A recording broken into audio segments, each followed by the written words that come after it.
Samuel Lejoyeux, bonjour. Bonjour Lise Gutmann. Alors, ravi Samuel de vous avoir en studio ce matin. D'habitude, on est toutes les semaines, je le rappelle, les rendez-vous de l'UEJF, c'est tous les mardis à 10h20. On est très loin d'être toujours en studio, mais là, vous nous faites l'amitié d'être venu avec deux étudiantes. Eden Tal Haddad, bonjour. Bonjour. Et puis Laura Benamou. Merci de me recevoir. Avec plaisir. Alors, ces deux étudiantes sont israéliennes, francophones, comme on l'entend, ce qui me fait plaisir. Ça va être plus facile pour l'interview. Mais Samuel, surtout, vous nous avez parlé 2 semaines de suite, donc de ce Tour de France des campus que vous organisez. Et c'est la raison pour laquelle vous êtes avec nous, pour faire un petit peu une forme de point de bilan.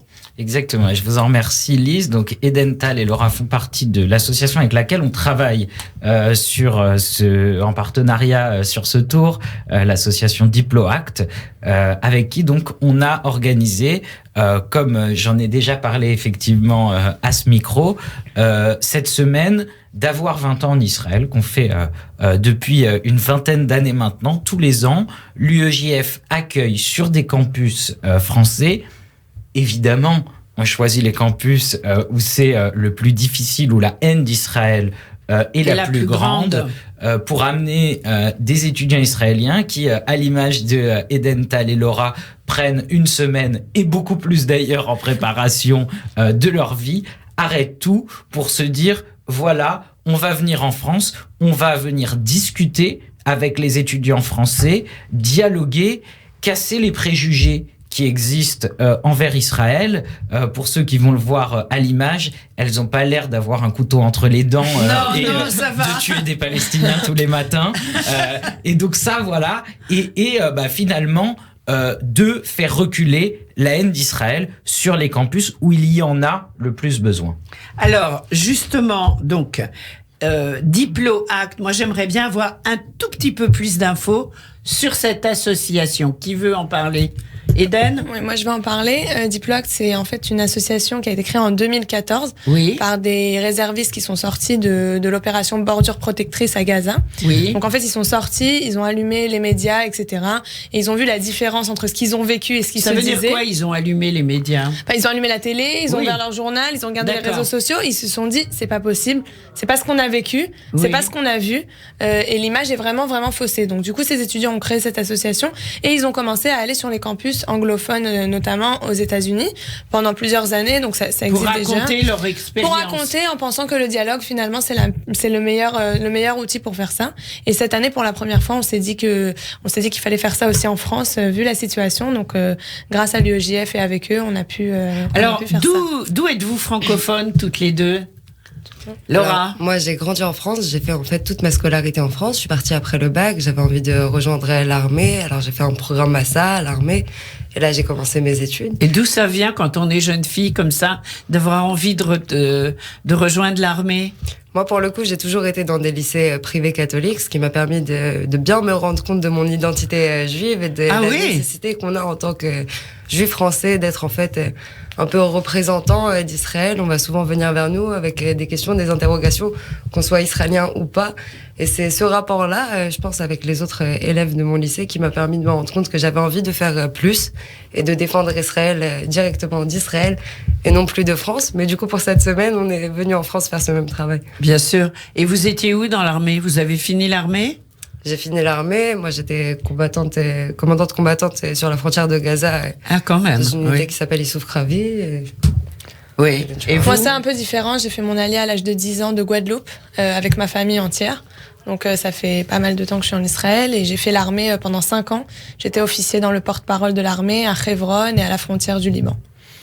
Donc, on a un commandant et un officier dans le studio. Exactement. Je crois que c'est la première fois que ça m'arrive.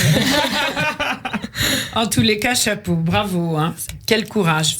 Alors, donc, avec votre position, vous connaissez d'autant plus les conflits de l'intérieur, j'imagine, et vous aviez, avec le français parfait que vous parlez toutes les deux, bien sûr, on comprend pourquoi, vous aviez de quoi leur répondre. Comment est-ce que ça s'est passé? Racontez-nous les échanges que vous avez eus. Samuel aussi, vous pouvez prendre la parole, bien sûr. Je vais les laisser commencer. D'accord. Écoutez, comme on se disait un peu plus tôt, je pense qu'on a été tous assez agréablement surpris. Oui. C'est vrai qu'on est arrivé nous-mêmes avec des préjugés envers ces étudiants français. On pensait que ce serait difficile d'aborder des sujets tels qu'Israël, parce que c'est vrai que les informations qu'ils entendent sont assez biaisées et que du coup, on comprend l'image négative qu'ils pourraient avoir sur Israël. Et étonnamment, non, ils étaient assez ouverts à la discussion, ouverts au dialogue. Ils n'ont pas hésité à nous poser leurs questions. On a eu quelques cas un peu plus compliqués, mais ça reste une minorité. Et du coup, ça nous a permis de nous rendre compte que les Juifs peuvent parler de leur judaïsme, ils peuvent parler d'Israël. C'est vrai, des fois, ils sont pas en sécurité, mais moins que ce qu'on le pense. Bien sûr. Je pense que, étonnamment, ce que moi je pensais pas, les étudiants, ils savent vraiment que tout n'est pas dit. Dans les médias, sur les réseaux sociaux, ils comprennent, ils savent pas exactement pourquoi et comment, mais ils comprennent que ce qu'ils voient n'est pas toujours la réalité. Donc, quand il y a des étudiants israéliens qui arrivent, leur première réaction, c'est de poser plein de questions. Et ça nous a vraiment étonnés parce on pensait qu'il allait y avoir beaucoup plus de haine, peut-être même de violence. Et en fait, oui, il y a eu quelques cas, mais la plupart des gens dans toutes les facs, des facs très différentes une de l'autre, dans plusieurs quartiers, les gens voulaient vraiment poser des questions, écouter, ils avaient entendu ça et là, des choses sur Israël. Alors, quelles sont par exemple les questions qu'on vous a posées? On a eu beaucoup de questions sur les gens. Par exemple, je vais donner un exemple. On a parlé avec quelqu'un pendant très longtemps, un musulman, et à un moment donné, il nous dit en fait, j'ai compris, vous êtes des Israéliennes, vous êtes gentils, mais vous êtes pas sionistes. Donc c'est bien. Il s'est dit oui. J'ai compris pourquoi vous êtes sympa. En fait, c'est parce que vous êtes pas sioniste. Et moi je lui dis mais j'ai une question juste à te poser. Qu'est-ce que c'est sioniste pour toi? Et lui il me dit pour moi sioniste c'est les Juifs qui ne veulent pas de Palestiniens en Israël, donc ils les tuent tous les jours. Et ça c'est revenu énormément cette pensée que ce que font les Israéliens, surtout quand on dit qu'on a fait l'armée, ils imaginent des soldats qui tuent les Palestiniens tous les jours et c'est ça qui est beaucoup revenu. Et ça dépend aussi des facs. On a eu beaucoup de questions un peu plus subtiles, un peu plus sur l'histoire, sur comment ça se développe. Il y a eu la journaliste il y a quelques jours, donc ça aussi. Oui. L'assassinat, elle est morte sous une balle, on ne sait pas laquelle, cette journaliste chrétienne palestinienne. Et là aussi, on voit des photos, des images et même des films. Et si on n'a pas l'explication, on ne comprend pas.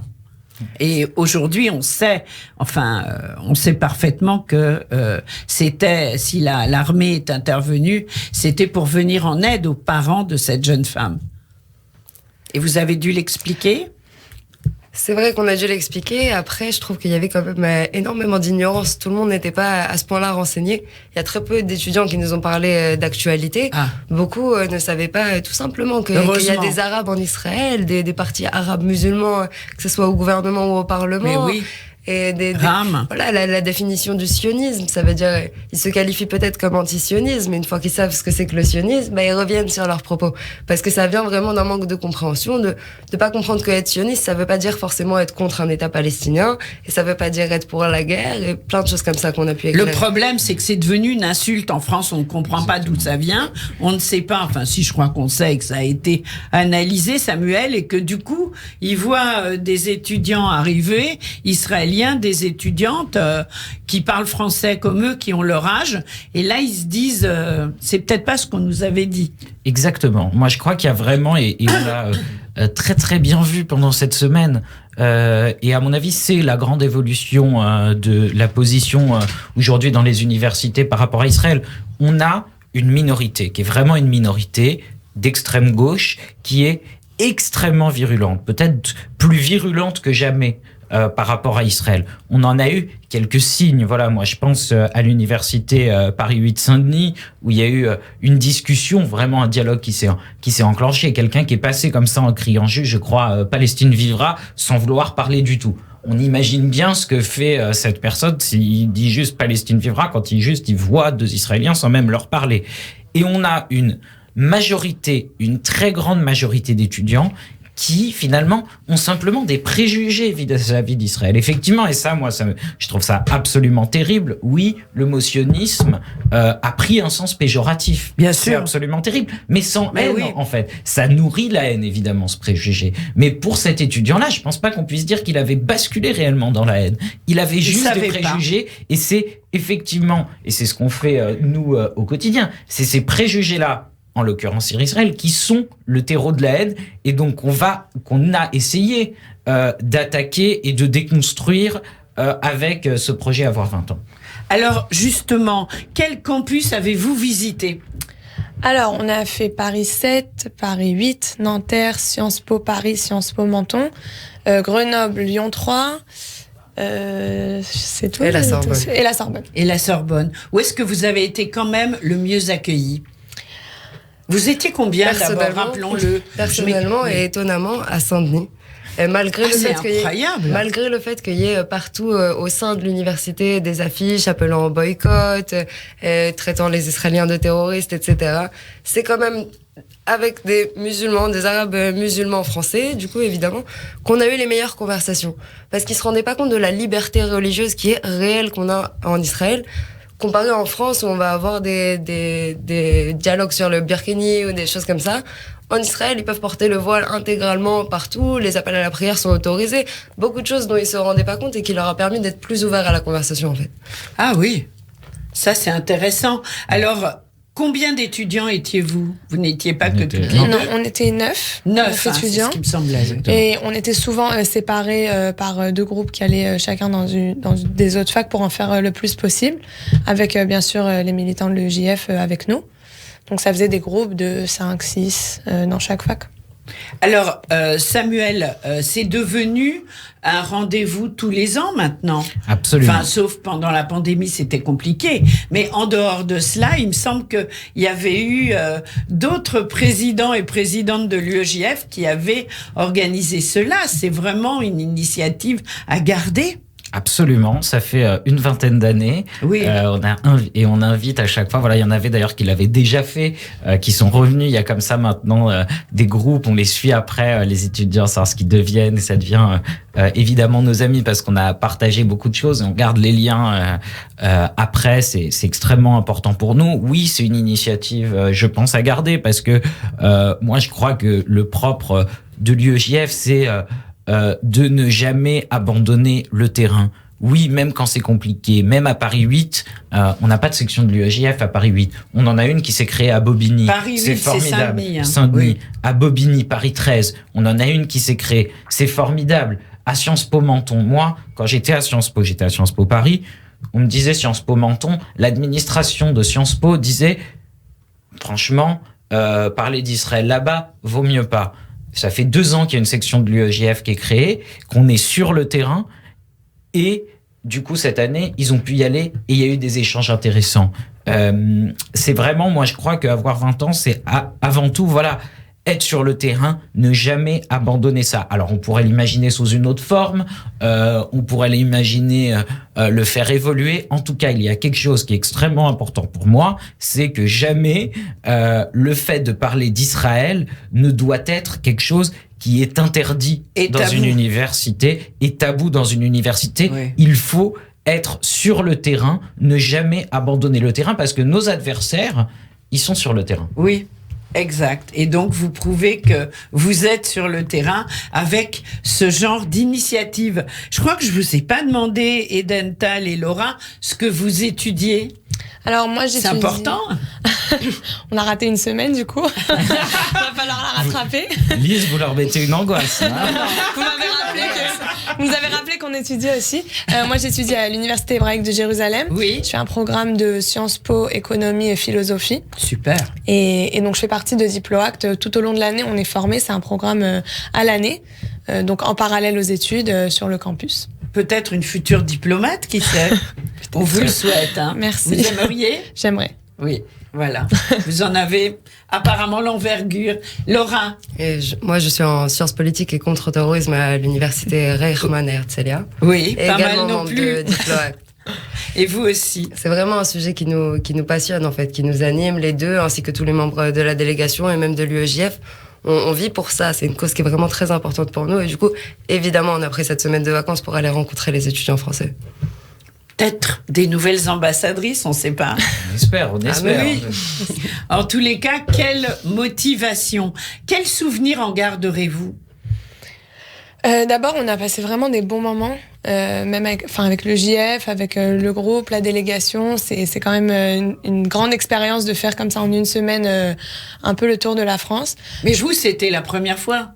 C'est pas la première fois en France, mais oui, c'était la première fois. C'était la première fois. Avec le JF, d'autres étudiants non, mais vous, oui. Oui, c'était la première fois. Je pense que, franchement, le souvenir que je garderai le plus et que j'irai aussi parler en Israël, parce qu'il y a des préjugés quand même des deux côtés, c'est le fait que le dialogue est possible et le sourire de plein d'étudiants, que ce soit des musulmans ou que ce soit des anti-israéliens à Sciences Po ou peu importe, le sourire et l'intérêt et le fait de finir des conversations avec des gens qui nous disent merci d'être venus, ça nous a vraiment intéressé. Je pense que c'est quelque chose dont je me souviendrai et on reviendra peut-être et dont je parlerai en Israël, parce qu'il y a souvent aussi en Israël de l'autre côté l'impression que en France c'est peine perdue, c'est l'antisémitisme partout, il y a rien à faire. À chaque fois qu'on disait qu'on allait faire ce projet, tout le monde disait bonne chance hein. Et du coup c'est possible et ça donne envie de continuer et d'y croire parce que c'est possible. Ça, c'est vraiment un message positif, c'est-à-dire que le compte-rendu que vous venez de nous faire aura lieu également en Israël. Laura? Oui, comme Eden le précisait, le fait qu'on puisse échanger, en fait, et plus qu'échanger, même trouver des points sur lesquels on peut vraiment se mettre d'accord. Et on était bien conscients qu'on ne ferait pas l'apologie de l'État d'Israël, qu'on ne venait pas en tant que représentant du gouvernement. Bien sûr. Et pour autant, on a réussi à peut-être convaincre, peut-être changer un petit peu les mentalités et espérer que, même s'ils ont des critiques envers Israël, qui seront moins vigoureuses. Vous revenez l'année prochaine? Si Dieu veut. Avec plaisir. J'espère. Est-ce qu'on peut citer les noms peut-être de toute la délégation, si tu veux, Edental? Oui, alors, Laura Benamou et vous-même, et moi-même, Edental Haddad, Sassi Haddad. Attendez. On a Léa Cohen-Zagouré.